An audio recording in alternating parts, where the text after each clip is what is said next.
discuss this, we're joined by our chief foreign editor, Rob Parsons. Hello to you, Rob. First question, this was a long-anticipated counteroffensive. Has it finally begun?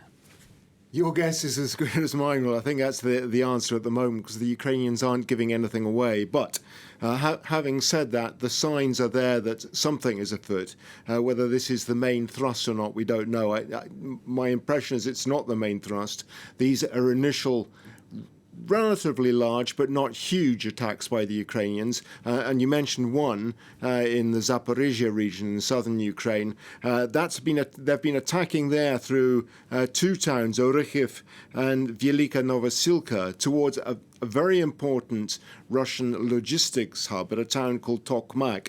That seems to be their aim. They've made some progress according to Western intelligence, but they've been having a hard time as well. And it looks like an attack overnight didn't make very much progress and probably involved many casualties as well. The Russians are saying it is the main offensive without any evidence to back that up, and saying that they've seen Western tanks, Leopards, for instance, involved. The Ukrainians deny that. They're saying they're only using their Soviet-era tanks at the moment.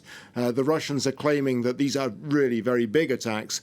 It doesn't seem to be the case. But I think what we can say is that this attack and several others that are taking place along that front line, which is about 1,000 kilometers long, is a sign that things are picking up, that the Ukrainians are testing the Russians, looking for weak points. But I don't think it amounts as yet to the main offensive by any means. As you heard, we were just speaking to our correspondent, Gulliver Craig, about this catastrophic flooding in Kherson region. Could that change the Ukrainians' plans? Well, it could, I think, in a couple of ways, although overall I think it's unlikely. But if the Ukrainians, for instance, had been planning to attack across the Dnipro River through Kherson region, then clearly their plans will have been completely set off key by the flooding of Kherson region, because now the whole plain across which they would have hoped to attack is flooded with water, impossible to attack. Plus, the Russians have been able, I would imagine, to move their troops from that area to defend other areas, secure in the knowledge that it's impossible for the Ukrainians to attack across the flooded plain. That said, however, I think it's unlikely that the Ukrainians ever intended to make that point their main thrust, because it was always going to be difficult to get across the Dnipro River, which is very wide.